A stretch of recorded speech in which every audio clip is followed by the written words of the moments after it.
Isa raw sa pinag-iisipan ni incoming Transportation Secretary Arthur Tugade ang pagkakaroon ng cable cars sa Metro Manila. Posible kaya ito maging solusyon sa matinding traffic sa lungsod? Umaksyon si Gerard de la Peña. Bago pa man opisyal na maupo sa pwesto, inilatag na ni incoming Transportation Secretary Arthur Tugade ang mga posible anyang solusyon sa matinding traffic sa Metro Manila. Gaya na lang ng pag-aayos ng MRT at ang pagbuhay sa ferry system. Sa isa ring panayam sa TV, pinag-iisipan din daw ni Tugade ang posibleng pagkakaroon ng cable cars mula Pasig hanggang EDSA.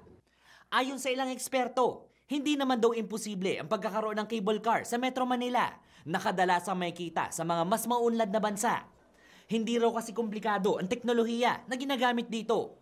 At kung tutuusin, mas mura raw ito kumpara sa paggawa ng panibagong linya ng tren. The technology ng cable is not something rocket science. We have cable cars in the Philippines. It's operating in Tagaytay Highland. We have a small-scale version done by Filipinos themselves, yung mga zip line.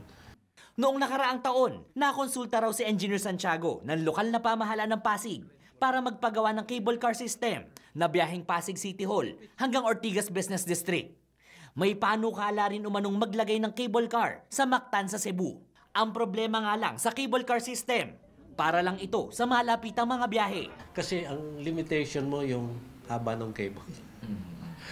It's like an elevator. It's actually a horizontal elevator. Elevator is pulled by a cable.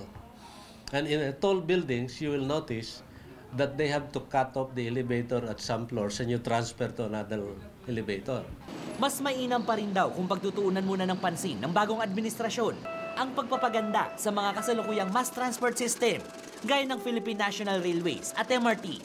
If you look at cable cars, the earliest any cable car system can go into commercial service will be on the 4th year.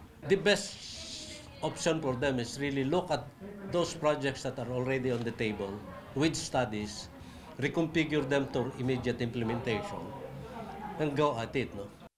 Umaaksyon, Gerard de la Peña, News 5. Be sure to come back. Use 5 everywhere. Copyright 2016.